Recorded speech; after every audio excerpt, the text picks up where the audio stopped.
Hi guys, Lynn Cox here, stress and performance anxiety expert and clinical hypnotherapist. Anyway, I wanted to hop on today and talk about the power of rituals, specifically how they relate to managing anxiety as well as improving performance. And this links to something I posted on my story yesterday. It was a message from a client who I saw recently, a client who's been experiencing anxiety. Part of the process of the way I work with people is we have our session, and then I create a bespoke recording that they're to listen to for 21 consecutive days following the session. This is a bespoke hypnotic recording that helps wire in the desired change.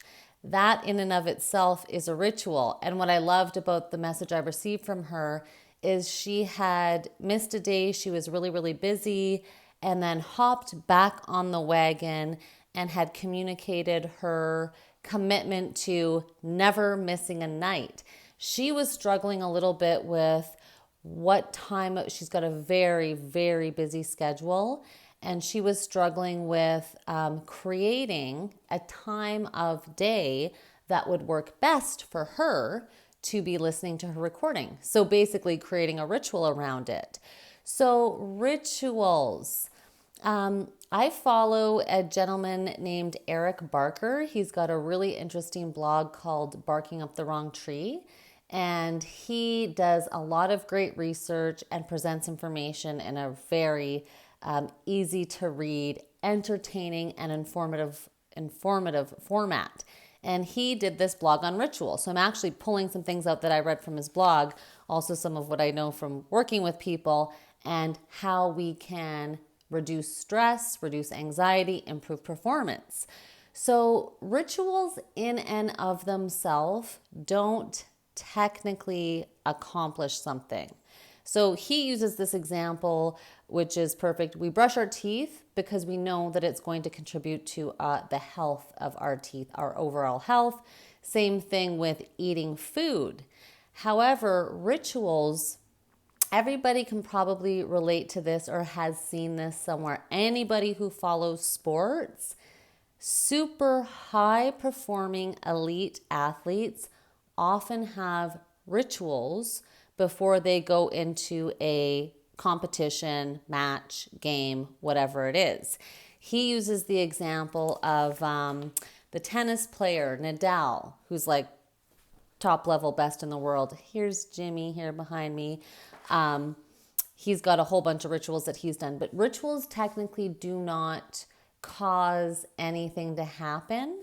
But the interesting thing about rituals is there has been some really great research done, and they have been, yes, indeed, proven to help people reduce their feelings of anxiety as well as improve performance. So when we're talking about being able to reduce anxiety, so what are some common situations that people find themselves, feeling anxious or stressed out in? From a performance perspective, if we're talking work and career, it could be presenting. It could be making a sales call. It could be, interviewing, trying to get a role. It could be, if you are into sports, a lot of people I work with also do things like triathlons, long distance biking, play tennis, and play golf. So it could be those things as well, where you're anxious because you want to perform well. In terms of some common fears and phobias that people have too, some people with social anxiety, they fear even going into a group scenario, even if it's a social event. Some people are really terrified to travel by plane. That's another common one. So we can use rituals to decrease our levels of anxiety as well as improve our performance. So what rituals do for people is it helps them gain a sense of, bring some order to what may feel like a chaotic situation, helps people have a feeling of control over a situation. So doing like a pre-game ritual is not going to, that's not what technically improves your performance. I mean, you've got to be training, practicing, playing, etc., etc. If you're going to stand up and do a presentation, you need to have well thought out content and persuasive language, and you likely will have had to have practice. But the ritual can help calm the fears and anxieties of said thing that you're going to be doing, be it sports, work, business, or overcoming a social anxiety or a phobia like a fear of flying, for example. So really, really interesting. I'm looking down at this. I'm going to put a link on my Facebook page as well as my LinkedIn page to the blog, as well as some of the research articles that he refers to. But he does talk about this here. So a sociologist who did a study, he said, he does confirm, I'm quoting here, ritual actions do not produce a practical result on the external world. This is one of the reasons why we call them a ritual. So they're not doing anything necessarily, but it's a paradox because people still do have the benefit of reduction of anxiety and stress, as well as an increase in performance. And so Barker, who wrote this blog, and this is so true, and anybody who's ever been around a child or remembers back to their childhood would probably know this, it's somehow wired in our operating system. Children do this.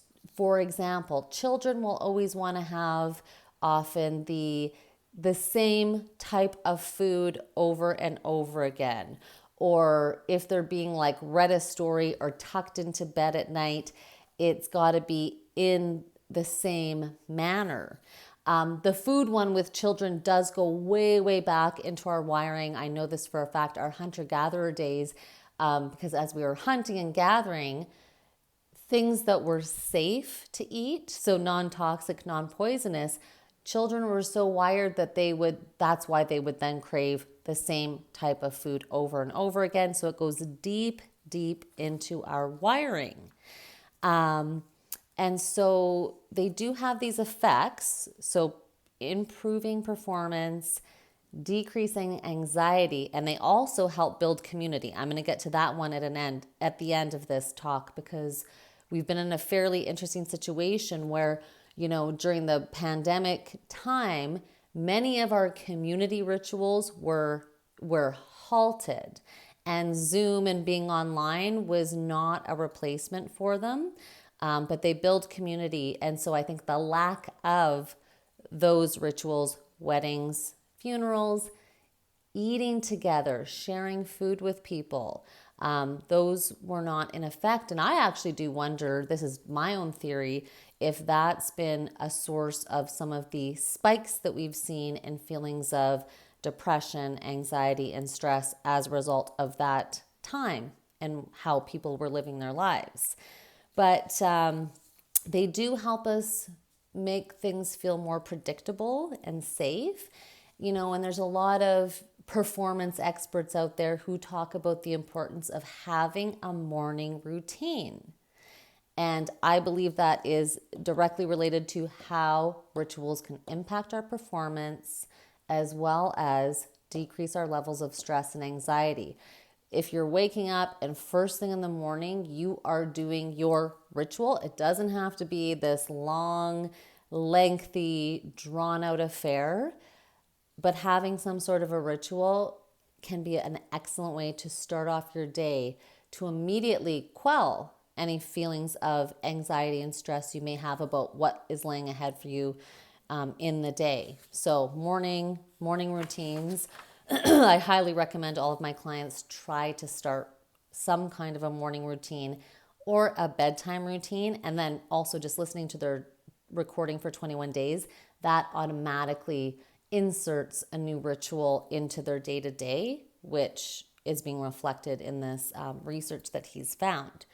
So there's another study that he references out of the Harvard Business School. And this is really interesting too. I actually wasn't aware of this, but it found that this study that it actually helps people also deal with grief after the death of a loved one or the end of a relationship. So that's a very challenging, extremely emotionally difficult time for people. And I will definitely link to this study. I wasn't aware of that, but the rituals. So if you think about, pandemic times, people not being able to have funerals for their loved ones where people could gather, I could see how that's challenging in and of itself. But if looked at through the lens of how and why rituals are important to us, that really makes sense. But basically, if you're looking to improve your performance at work, in sport, reduce your levels of anxiety and stress, instituting some kind of ritual, even it could be something as simple as some kind of an amulet, like some kind of what do you call them? Like basically like some kind of a charm. You could have some kind of a charm that helps you feel comfortable, that you look at and means something to you before you step into a meeting and, step into a meeting and conduct it. Really, really great for people to look at bringing these types of rituals in. Quick ways, easy ways to help reduce your anxiety, improve your performance. But also important to remember, let's say it is a charm that you have that is your lucky pre-presentation charm. If by chance you lost it, knowing that it's not that thing in and of itself that is giving you what you require to perform, start something new, get a new one, create a new ritual. We can constantly be creating rituals that work for us. So don't get so hung up on what the ritual is, and if somehow it gets, if it's a charm, if it gets lost, or you don't have the full amount of time to do the ritual that you prefer, just know that you can constantly be, flexible with these, but can help you focus, can help you bring a feeling of control and order to situations that may feel stressful or chaotic. And I absolutely love this one. So rituals improve performance, they can help relieve anxiety, and they can really help to build community. So now that we're all back together again and in person, even more of a reason to look at getting together with people in your lives and creating rituals, gatherings that work for you and bring joy to you. So those are my thoughts for the day. I hope you're all doing really well, and feel free to reach out if you have any questions.